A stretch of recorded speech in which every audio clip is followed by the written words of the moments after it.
والعاقبة للمتقين والصلاة والسلام على أشرف الأنبياء وسيد المرسلين رحمة للعالمين راحة العاشقين وعلى آله وأصحابه أجمعين أما بعد أعوذ بالله من الشيطان الرجيم بسم الله الرحمن الرحيم اليوم أكملت لكم دينكم وأتممت عليكم نعمتي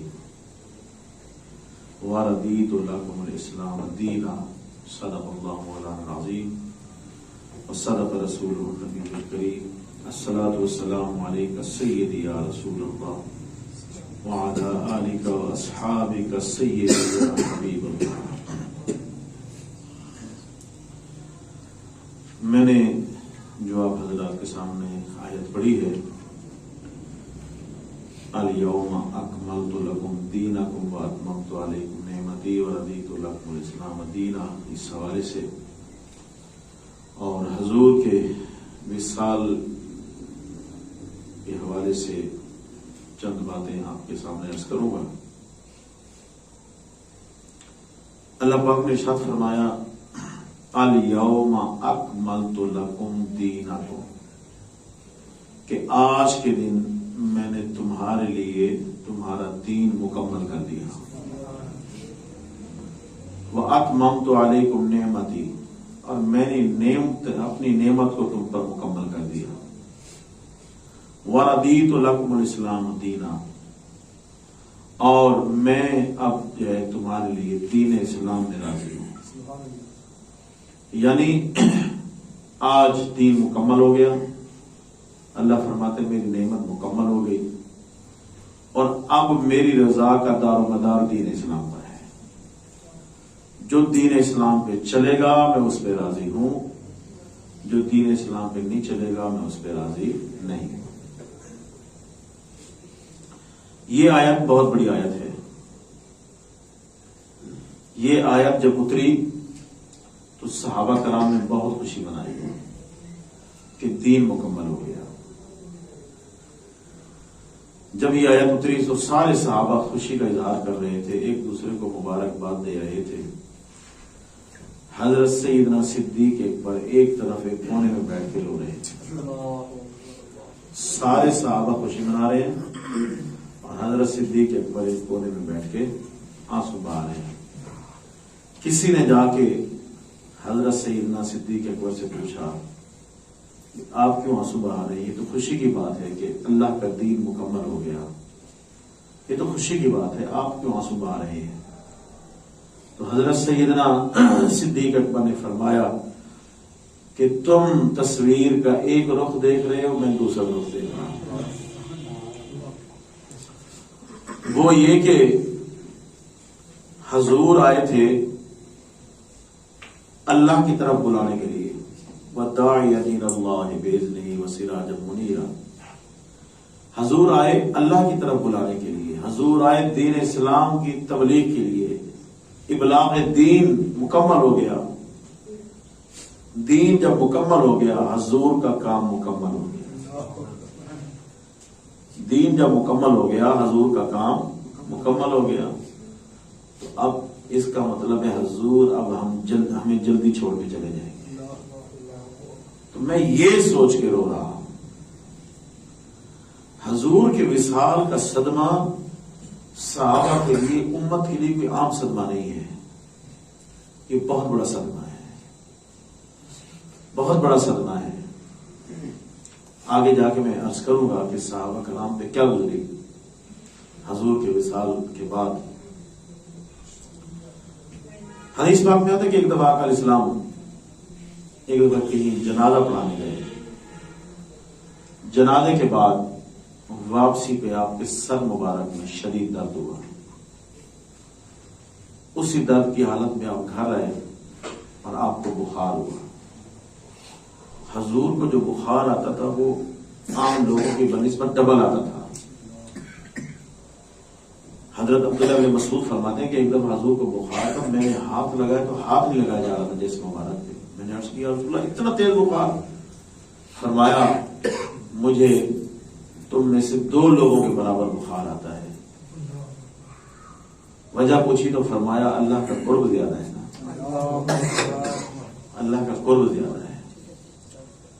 تو آپ کو بخار ہوا، اس سر درد کے بعد شدید بخار ہوا، اتنا بخار ہوا کہ جسم مبارک میں کمزوری محسوس فرمائی، یہاں تک کہ نماز کے لیے جانا بھی مشکل ہو گیا. حضور کی عادت مبارک تھی کہ حضرت بلال رضی اللہ تعالیٰ عنہ اذان دے لیتے، لوگ مسجد میں جب جمع ہو جاتے تو وہ آ کر حضور کے حجرے کے سامنے کھڑے ہو کر الصلاۃ الصلاۃ کہتے، پھر جا کے وہ تکبیر شروع کر دیتے.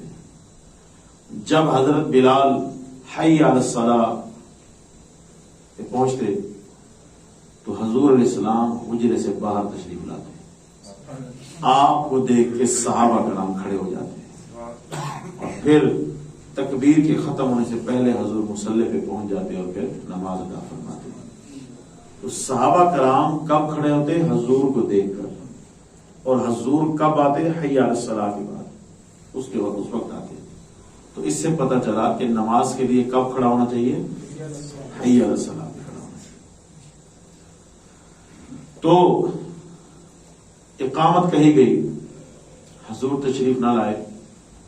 حضور نے حکم فرمایا کہ جاؤ ابو بکر کو کہو کہ لوگوں کو نماز پڑھائے. ابو بکر کو کہو کہ لوگوں کو نماز پڑھائے. حضرت ابو بکر نے لوگوں کو نماز پڑھائی. 3 دن جو ہے تقریباً 18 نمازیں حضور کی موجودگی میں حضرت ابو بکر صدیق نے پڑھائی ہیں. 17 سے 18 نمازیں. حضور سید عالم صلی اللہ علیہ وسلم ایک دفعہ نماز ہو رہی تھی تو آپ نے حجرے کا پردہ ہٹایا کہ دیکھو تو صحیح میرے غلام میرے بغیر کیسے نماز پڑھ رہے ہیں، میرے غلام میرے بغیر کیسے نماز پڑھ رہے ہیں، دیکھو تو صحیح. تو پردہ جب ہٹایا طبیعت میں تھوڑی حشاشیت آئی تو آپ حضرت علی اور حضرت عباس کا سہارا لے کے مسجد میں جلوہ گر ہو گئے. جب صحابہ نے دیکھا نا کہ حضور آ گئے ہیں تو صحابہ نے ایسے ہاتھوں پہ ایسے ہاتھ مارا کہ سیدنا صدیق اکبر کو پتہ چل جائے کہ حضور آ گئے. جب حضور مسجد میں داخل ہوئے سارے صحابہ نے نماز کی حالت میں حضور کی طرف رخ موڑ دیا، حضور کی طرف رخ موڑ دیا. آقا علیہ السلام اشارہ کرتے حضرت صدیق اکبر کو اور پھر حضور مصلی پہ آئے. اور یہ وہ انوکھی نماز تھی کہ 2 امام تھے. حضور کا مصلی حضرت ابوبکر صدیق کے ساتھ رکھا گیا اور حضور نے نماز پڑھی.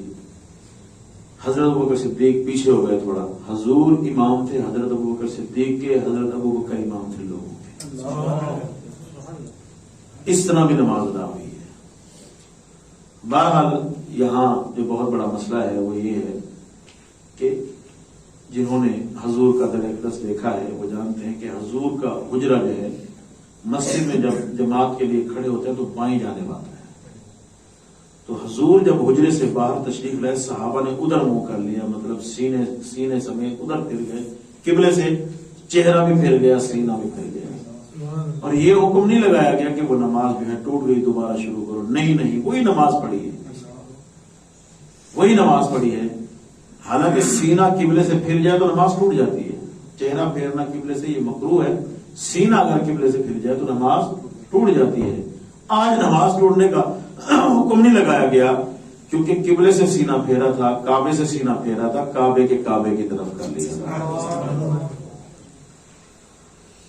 تو بہرحال روایات میں آتا ہے کہ ایک دفعہ حضور سید عالم صلی اللہ علیہ وسلم آپ نے حکم فرمایا کہ ابو بکر صدیق کو کہو کہ لوگوں کو نماز پڑھائیں. تو حضرت عائشہ نے عرض کی یا رسول اللہ میرے والد رقیق القلب ہیں، نرم دل کے ہیں، تھوڑے دل کے ہیں، رقیق القلب ہیں. حضور میرے والد جب آپ کا مصلی خالی دیکھیں گے تو ان سے برداشت نہیں ہوگا، وہ نماز نہیں پڑھا پائیں گے، کسی اور کو کہیں، کسی اور کو کہیں۔ حضور نے ناراضگی کا اظہار کیا اور فرمایا اللہ کو یہ پسند ہی نہیں ہے کہ قوم میں ابو بکر موجود ہو، مصلی پہ کوئی اور کھڑا ہو جائے، یہ اللہ کو پسند ہی نہیں ہے۔ تو اس سے اندازہ لگائیں حضور کس طرح اشارہ فرما رہے تھے، اپنی عدم موجودگی میں مصلی امامت پہ کس کو کھڑا کر رہے تھے؟ سارے صحابہ ہمارے سروں کا تاج، حضرت علی سمیت سارے صحابہ ہمارے سروں کا تاج ہیں، لیکن حضور نے مصلی امامت پہ کھڑا کیا تو حضرت ابوبکر صدیق کو کھڑا کیا ہے۔ اس طرح اشارہ ہے کہ میرے بعد میرا جو جانشین ہوگا وہ ابوبکر صدیق ہوگا۔ اور حاضرین محترم، یہاں میں یہ بات بھی آپ کو عرض کر دوں، ایک مسلمان ہونے کے ناطے ہمیں یہ پتہ ہونا چاہیے کہ حضور نے دنیا میں آخری کام کیا کیا ہے، دنیا میں آخری کام کیا کیا۔ یقیناً یہ تو آپ کو پتا ہوگا کہ پہلا کام کیا کیا، اللہ کو سجدہ کیا، کس کی خاطر کیا، امت کی خاطر کیا۔ آخری کام کیا کیا، حضرت سیدہ طیبہ فقیہہ عابدہ زاہدہ سیدہ عائشہ صدیقہ رضی اللہ تعالی عنہ فرماتی ہے کہ حضور سید عالم صلی اللہ علیہ وسلم کا سر انور میری گود میں تھا، میرے حجرے میں تھے، میری گود میں تھے۔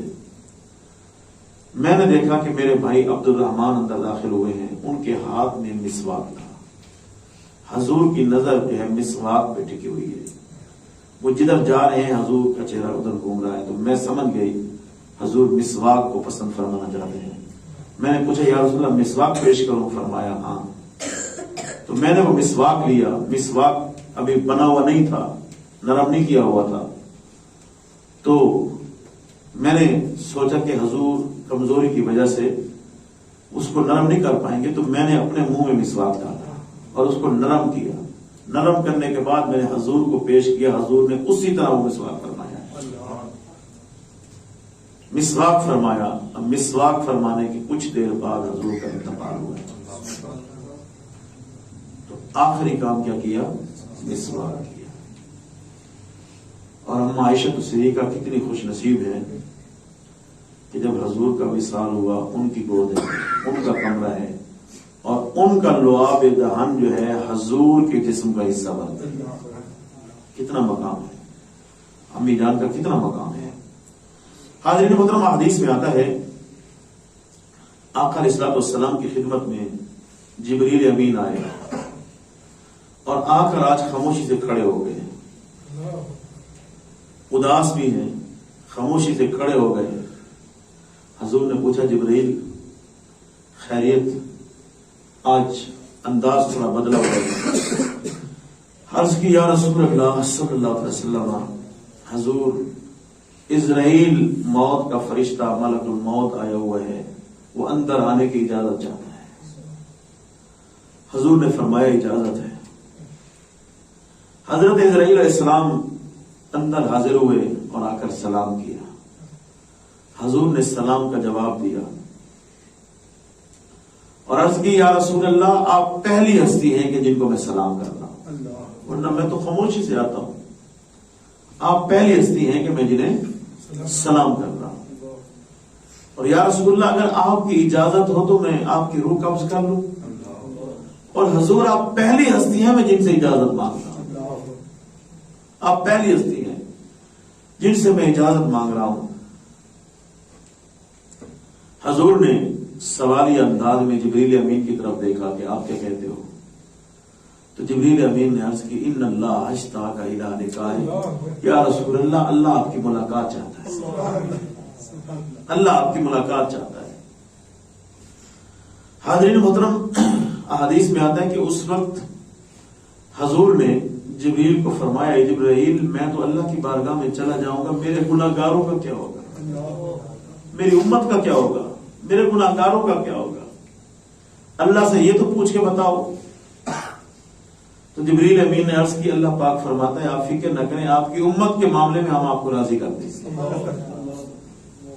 ہم آپ کو راضی کر دیں گے۔ تو اس کے بعد حضور نے اسرائیل علیہ السلام کو اجازت دی. حاضرین محترم، عرض کرنا یہ ضروری ہے کہ حضور نے جو امت سے محبت کی ہے نا، جو پیار کیا ہے، ایسی کوئی محبت نہ کر سکا اور نہ کر سکے گا. کوئی کسی سے ایسی محبت نہیں کر سکتا جو حضور نے امت کے لیے کی. ولادت کے بعد سب سے پہلے امت کو یاد کیا. معراج میں کیا مانگا؟ امت کی بخشش. غاروں میں، پہاڑوں میں جا کے پتھروں پر سجدے کر کے رو رو کے کیا مانگا؟ امت کی بخشش.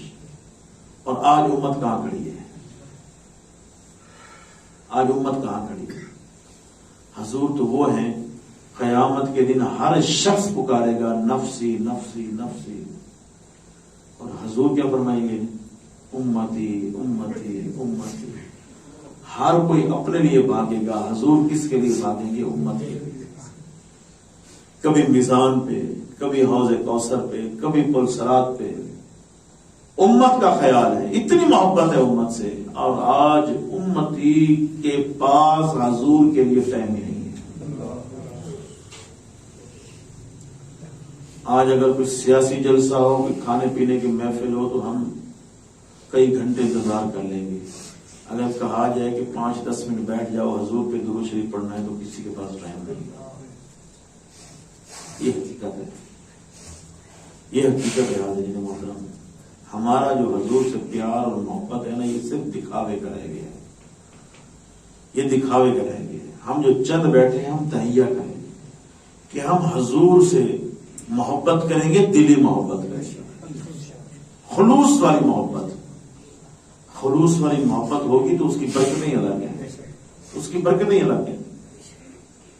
کوشش کیا کریں دن رات میں کچھ وقت حضور کے لیے نکالیں، صرف حضور کے لیے، کہ حضور پر درود و سلام پڑھیں.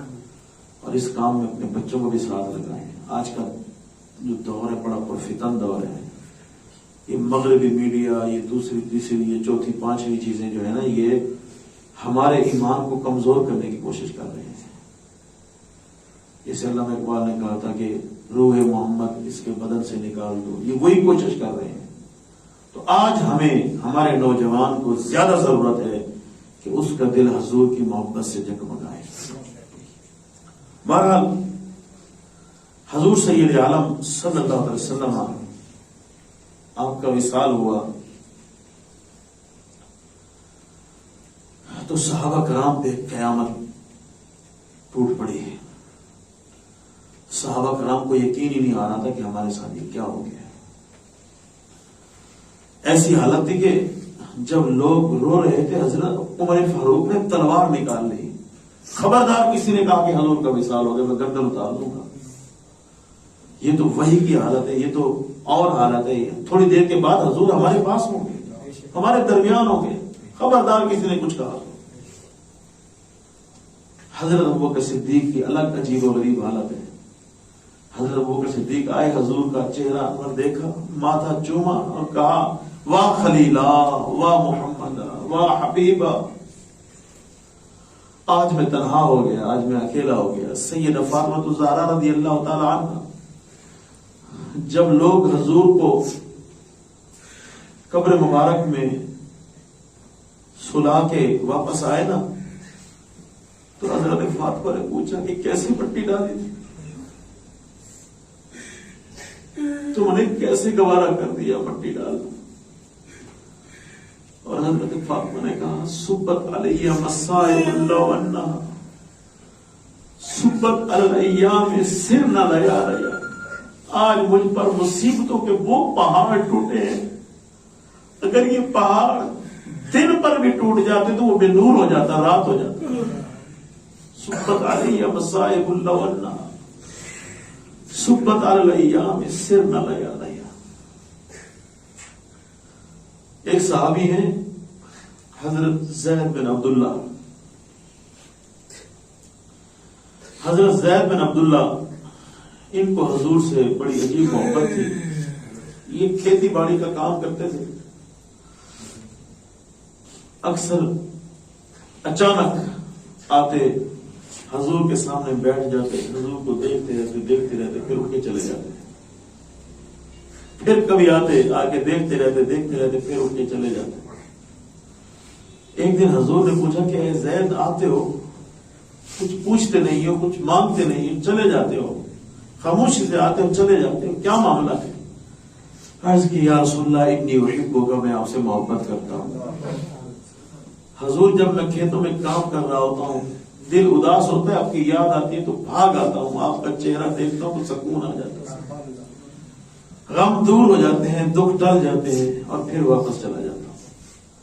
جب حضور کا وصال ہوا حضرت زید کھیتوں میں کام کر رہے تھے. بیٹے نے جا کے جب خبر دی کہ آج سید عالم صلی اللہ علیہ وسلم ہم غلاموں کو یتیم کر گئے تو حضرت زید نے حسرت سے آسمانوں کی طرف دیکھا اور دعا مانگی اللہم اذہب بصری حتی لا ارا بعد حبیبک احدا. یا اللہ میری آنکھیں لے میری آنکھیں لے یا اللہ. یہ جو چراغ روشن تھے یہ تو میں نے اس لیے روشن کر رکھے تھے تیرے محبوب کا چہرہ دیکھتا تھا تیرے محبوب کا چہرہ دیکھتا تھا. اب جب حضور ہی نہیں رہے ہیں تو اب میں کس کو دیکھوں گا؟ میں کسی اور کو دیکھنا ہی نہیں چاہتا ہوں. مولا میری آنکھیں لے لے. اس درد سے دعا کی کہ ان کی دونوں آنکھیں چلی گئی دونوں آنکھیں ان کی چلی گئی. اس درد سے انہوں نے دعا کی. یہ تھی محبت. حضور سید عالم صلی اللہ علیہ وسلم کا وصال امت کے لیے سب سے بڑا صدمہ ہے سب سے بڑا صدمہ ہے. اور یہاں میں یہ بات کرنا ضروری سمجھتا ہوں کہ حضور کے بعد امت پہ اگر کسی کا احسان ہے تو وہ سیدنا صدیق اکبر کی ذات ہے کہ جب حضور کا وصال ہوا منافقین تو آپ کو پتہ ہے اسلام اور مسلمانوں کے دشمن تھے حضور کے دشمن تھے. منافقین صحابہ میں لوگوں میں پھیل گئے کہ اب تو حضور اس دنیا سے چلے گئے اب قرآن پڑھنے کی کیا ضرورت ہے اب دین پہ چلنے کی کیا ضرورت ہے یہ کرنے کی کیا ضرورت ہے چھوڑو نعوذ باللہ دین کو توڑو. انہوں نے جو ہے نا لوگوں میں عجیب و غریب افواہوں کا بازار گرم کر دیا. تو حضرت سیدنا صدیق اکبر نے اس کمی کو محسوس کیا اس سازش کو محسوس کیا. آپ نے لوگوں کو جمع کر کے فرمایا کہ لوگوں ہم کلمہ کس کا پڑھتے ہیں ہم کلمہ کس کا پڑھتے ہیں؟ لوگوں نے کہا اللہ کا. ہم نماز کس کی پڑھتے ہیں؟ لوگوں نے کہا اللہ کی. یہ قرآن کس کا ہے؟ اللہ کا. یہ دین کس کا ہے؟ ہم یہ نیکیاں یہ عبادت کس کے لیے کرتے ہیں؟ اللہ کے لیے. اور اللہ تو وہ ہے حی لا یموت وہ ہمیشہ زندہ ہے موت سے پاک ہے موت ہونے سے پاک. یہ تم کیا کر رہے ہو تم کیا کر رہے ہو؟ کیا حضور جس مشن کو ہمارے لیے چھوڑ کے گئے ہم اس کو ادھورا چھوڑ دیں؟ جس دین کو حضور ہمیں سکھا کے ہم اس کو ایسے چھوڑ دیں؟ حضرت صدیق اکبر نے امت کو سنبھالا صحابہ کو سنبھالا. یہ بہت بڑا احسان ہے اس کا. آج لوگ باتیں کرتے ہیں کہ حضور کی بھی تدفین نہیں ہوئی تھی ان کو پہلے خلافت کی پڑی تھی. خلافت کی نہیں پڑی تھی. مجھے یہ بتائیں کیا حضرت ابوبکر صدیق کو خلافت کا لالچ تھا؟ خلافت کا لالچ نعوذ باللہ ہوتا تو انہوں نے کوئی اپنا محل بنایا ہوتا اپنے لیے کوئی سہولتیں رکھی ہوتی. جب ان کو خلیفہ منتخب کیا گیا انہوں نے کہا میں تو تاجر آدمی ہوں میرا گھر میری تجارت سے چلتا ہے اب میں خلافت کے معاملات سنبھالوں گا تو میرا گھر کیسے چلے گا؟ تو لوگوں نے مشورہ دیا کہ آپ اپنا اجارہ مقرر کر لیں. اجارہ مقرر کر لیں. کتنا اجارہ آپ لیں گے؟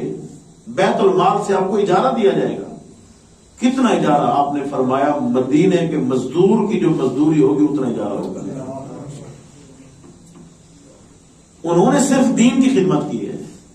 آج کے حکمرانوں کی طرح نہیں کہ اپنا بینک بیلنس بھرا اپنا پیٹ بھرا ایسا نہیں ہے. ایک دفعہ عالیہ نے کہا کہ بڑا عرصہ ہو گیا گھر میں میٹھا نہیں بنا میرا دل چاہ رہا ہے گھر میں میٹھا بناؤں. اس وقت میٹھا جو ہے نا بہت زیادہ مہنگی ڈش شمار ہوتی تھی ہر کوئی نہیں بنا سکتا تھا. میرا دل چاہ رہا ہے میٹھا بناؤں. حضرت ابوبکر صدیق نے کہا کہ میں تو نہیں دے سکتا ہوں آپ کچھ کر سکتی ہیں تو کریں. تو عالیہ نے جو روزانہ کا خرچہ آتا تھا نا وہاں سے تھوڑی تھوڑی بچت کی بچت کرتی رہی. کافی دنوں کے بعد حضرت ابوبکر صدیق گھر میں کھانا کھانے کے لیے آئے تو میٹھا بنا ہوا تھا. فرمایا خیر ہے میٹھا؟ تو اہلیہ نے کہا کہ میں روزانہ اتنی بچت کرتی رہی اتنے اکٹھے ہو گئے کہ آج میں نے میٹھا بنا لیا. حضرت ابوبکر صدیق بیت المال میں گئے, اپنی تنخواہ میں سے اتنا کم کر دیا. اس کا مطلب ہے یہ میرے پاس زیادہ آ رہا تھا, میرا تو گزارا اس سے بھی کم ہو سکتا ہے, یہ میرے پاس زیادہ آ رہا تھا. تو حضرت ابوبکر صدیق اپنے لیے خلیفہ نہیں بنے ہیں, وہ اسلام کے لیے بنے, وہ دین کے لیے بنے, وہ حضور کے مشن کو آگے بڑھانے کے لیے بنے. دوبارہ حاضرین محترم, آقا علیہ السلام کی وصال کے بعد حضور علیہ السلام کے غسل دینے کا مرحلہ آیا تو حضرت علی رضی اللہ تعالیٰ عنہ اور حضرت فضل بن عباس, سمیم بن عباس, اس کے علاوہ حضور کے غلام تھے, اس کے علاوہ کچھ اور لوگ, انہوں نے مل کے حضور علیہ السلام کو غسل دیا. غسل حضرت علی نے دیا, باقی ان کی معاونت کر رہے تھے, مدد کر رہے تھے. حضرت علی حضور کو غسل بھی دے رہے ہیں اور آنکھوں میں آنسو بہا رہے ہیں اور کہہ رہے ہیں اللہ کی قسم آپ ظاہری زندگی میں بھی پاکیزہ تھے, وصال کے بعد بھی پاکیزہ ہیں. وصال کے بعد بھی آپ پاکیزہ ہیں. آپ میں جس طرح عام میتوں میں معاملات دیکھے جاتے ہیں, آپ میں وہ معاملات نہیں دیکھے گئے. آپ ولادت کے وقت بھی پاکیزہ, وصال کے وقت بھی پاکیزہ. آپ کو غسل دیا گیا, غسل دینے کے بعد ہونٹوں کے ساتھ کچھ تری بچ گئی, ناک مبارک میں کچھ پانی کی تری بچ گئی. حضرت علی نے وہ تری جو ہے اپنے منہ سے چوس لی. حضور کو غسل دیا گیا. 3 دن آپ کی زیارت ہوتی رہی. حضرت انس سے ایک روایت موجود ہے کہ آقا علیہ السلام نے فرمایا کہ جب میرا وصال ہو جائے مجھے غسل دینا, کفن دینا اور پھر اس کمرے کو بند کر دینا جہاں میں ہوں گا. اللہ اپنی شان کے مطابق مجھ پر اپنی رحمت نازل فرمائے گا. پھر مقرب فرشتے جو ہے مجھ پر درود و سلام پڑھیں گے یا جنازہ پڑھیں گے. پھر دوسرے فرشتے, کچھ دیر کے بعد پھر تمہاری باری آئے گی. تو آپ کے جنازے کے بارے میں 2 رائے ہیں, 2 قول اعلی حضرت نے نقل کیے ہیں. ایک قول یہ ہے کہ آپ کا جنازہ جس طرح عام لوگوں کا پڑھا جاتا ہے ایسے نہیں پڑھا گیا. بس 10 لوگ آتے تھے, حضور کی زیارت کرتے تھے, درود و سلام پڑھتے تھے اور چلے جاتے تھے. کیونکہ حجرہ مبارک چھوٹا تھا اور شرعی مسئلہ یہ ہے کہ اللہ کا نبی جہاں وصال فرماتا ہے اس کو غسل بھی وہیں دیا جاتا ہے, تدفین بھی وہیں ہوتی ہے اور جسم مبارک وہاں سے باہر نہیں نکالا جاتا. اس لیے سارے معاملات نہیں ہوئے. تو 10 صحابہ یا ایک صحابہ آتے رہے اور حضور کا دیدار کرتے رہے, درود و سلام پڑھتے رہے اور جاتے رہے. 3 دن یہ معاملہ چلا, یعنی پیر والے دن آپ کا وصال ہوا, بدھ شام کو آپ کی جو ہے تدفین کی گئی ہے. تو یہ معاملہ چلتا رہا. ایک قول یہ ہے, اعلیٰ حضرت نے لکھا کہ 10 آتے تھے, جنازہ پڑھ کے چلے جاتے تھے. اور اصل جنازے کا مسئلہ یہ ہے کہ ولی جنازہ پڑھ لے تو ولی کے بعد کوئی نہیں پڑھ سکتا. اگر کوئی میت فوت ہو جائے تو جب وارث ولی جو ولی ہیں, مطلب بیٹا فوت ہو گیا تو والد ولی ہے, والد فوت ہو گیا تو بیٹا, بیوی فوت ہو گئی تو شوہر فوت ہو گیا تو اس کے بیٹے وغیرہ, یہ ولی ہوتے. تو ولی جب تک جنازہ نہ پڑھے دوسرے لوگ جتنے جنازے پڑھتے رہیں جائز ہے. تو ولی شرعی حضور کے حضرت ابوبکر صدیق تھے کیونکہ خلیفہ وقت وہی تھے.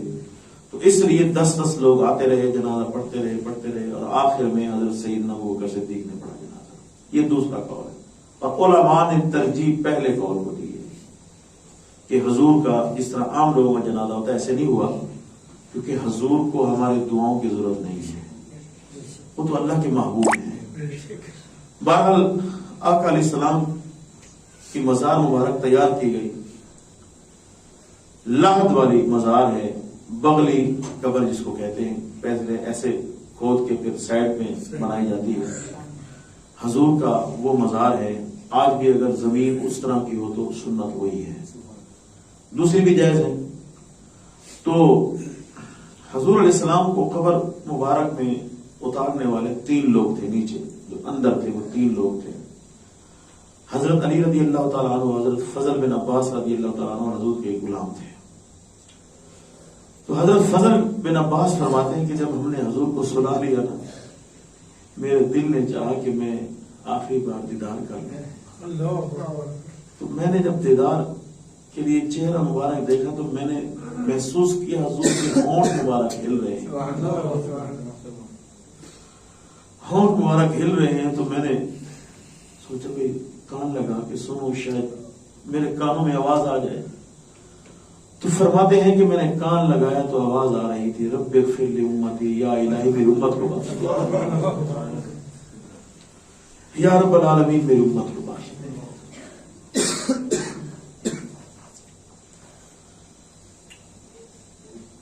حضور سید عالم صلی اللہ علیہ وسلم کے ایک صحابی ہیں مغیرہ بن شعبہ رضی اللہ تعالیٰ عنہ، یہ فرماتے ہیں کہ جب حضور کے مبارک جسم کو مزار میں لٹایا گیا تو میں اوپر موجود تھا۔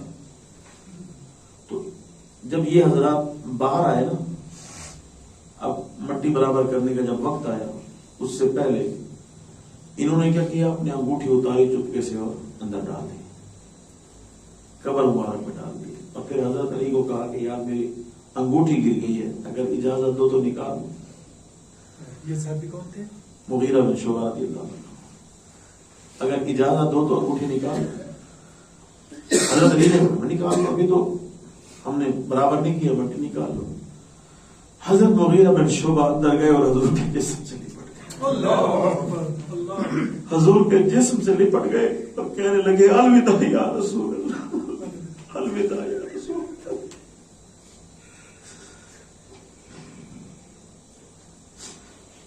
الوداع یا رسول اللہ، کبھی ماتھا چومتے، کبھی پاؤں چومتے، انگوٹھی تو بہانا تھا، اصل تو وہ چاہ رہے تھے کہ میں حضور کے جسم سے لپٹ جاؤں، حضور کے جسم سے لپٹ، کیونکہ حدیث میں آتا ہے کہ جس چیز کو حضور کا جسم لگ جائے اس کو جہنم کی آگ نہیں جلا سکتے۔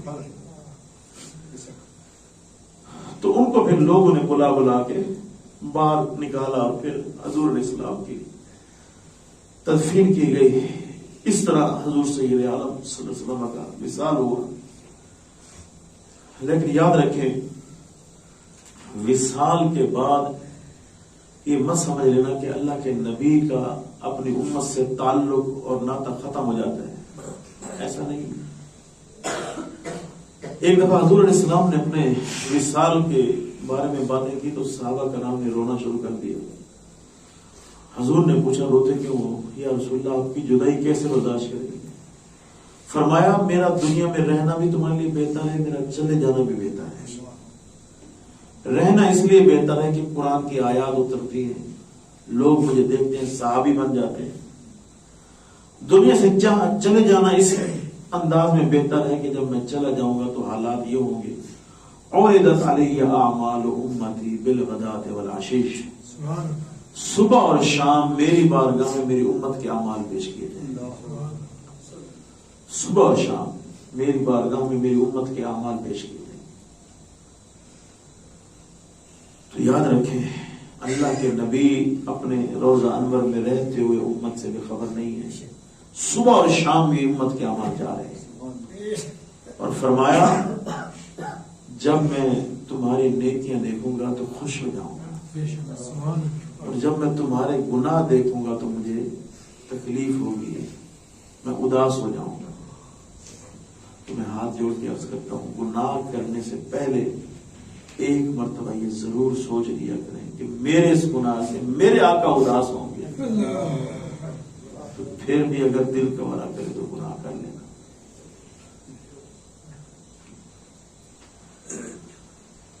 تو حضور نے فرمایا کہ صبح اور شام میرے بارگاہ میں اعمال پیش کیے جائیں گے۔